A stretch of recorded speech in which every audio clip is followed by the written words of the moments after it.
Good afternoon and welcome. An update on the restoration of this 1950 Chris Craft Riviera 20, hull number 8 of 288 made, launched in 1950. Some of you have watched the videos I've posted over the last 2 years of this boat being flipped over and a full 5200 bottom being installed.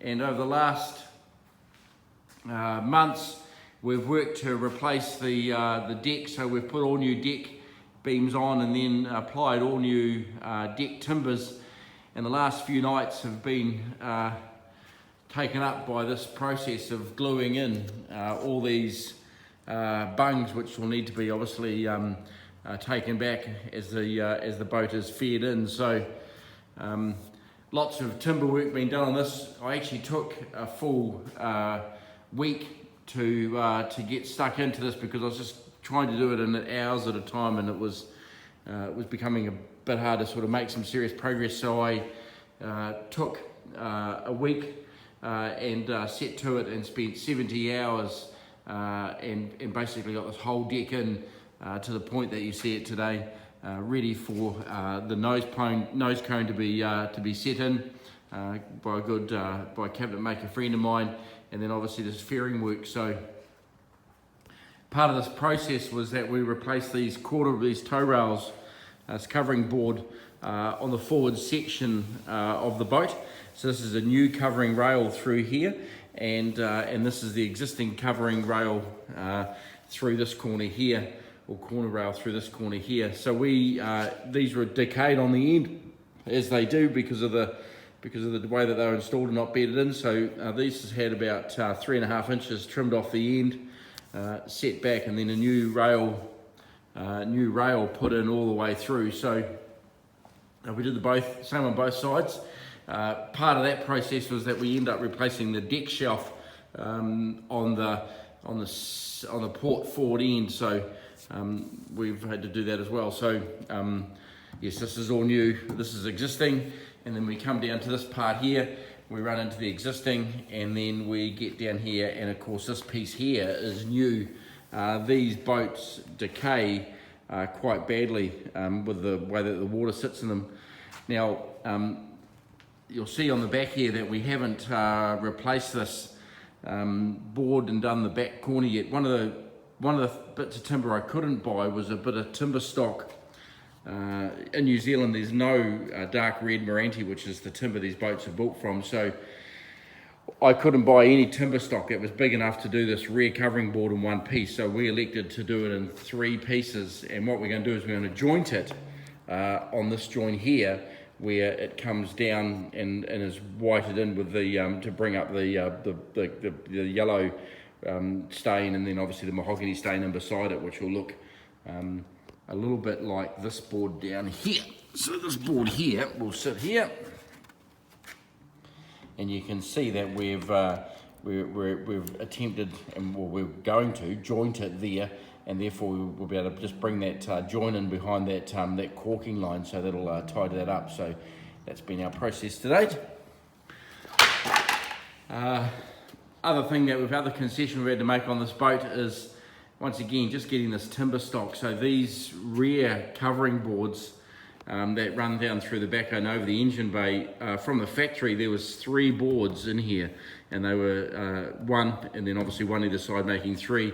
It brought the total dimension of the front boards at the front of the engine bay, where it splays out, to about 360 millimeters, and I could not buy the stock, so we've had to put a centerpiece in, and then obviously run 2 pieces out either side. I've seen a few boats that have had this detail put in them, and I'm unsure whether it's from the factory or not, but you got to do what you got to do, because you just can't get the timbers anymore. So friend of mine had come down here. We've been stuck in and glued in a heap more bungs. I like to think I'm a bit faster than him. He sort of bailed with just that bit done there, and some up on the bow.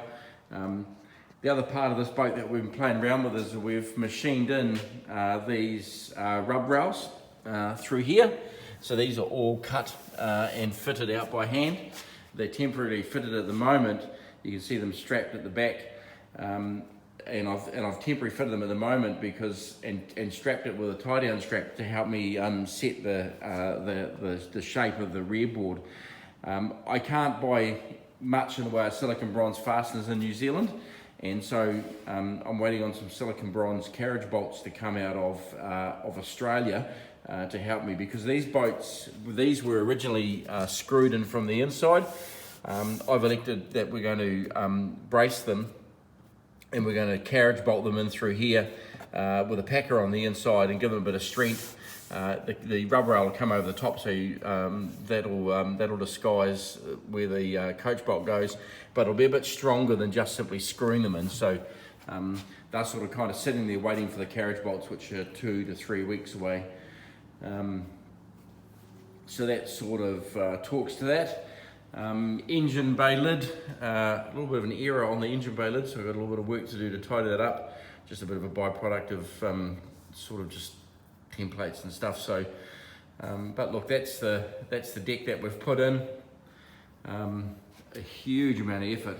I would not want to be doing this to a boat that was 3 or 4 times the length, because this is an insane amount of work and pretty brain numbing stuff. So one of my last jobs I've got to do here, and I've left it out purposely, is I'm going to have to Dutchman in through here as I shape this quarter board in. The bow is going to be sort of the last part of the boat, so I'm going to Dutchman in a repair here. The rub rail will cover the vast majority of this, and we've just elected not to sort of replace this plank, so you can see there's some rough epoxy in there as we've set it all in.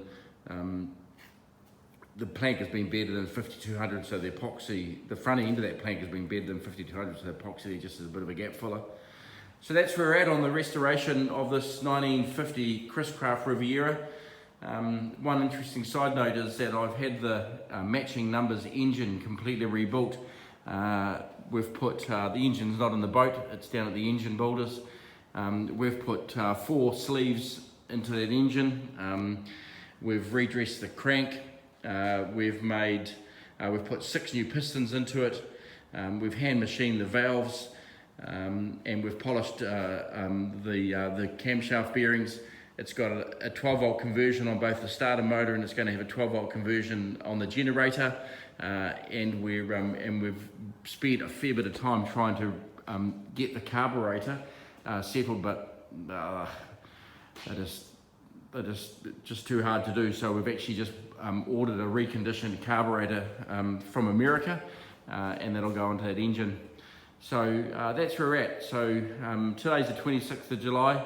We're looking for a splash date in the early January 2022 in order to take part in the summer classic boat festivals in February 2022. So hope you enjoyed the update and see the efforts that we're doing. Thank you.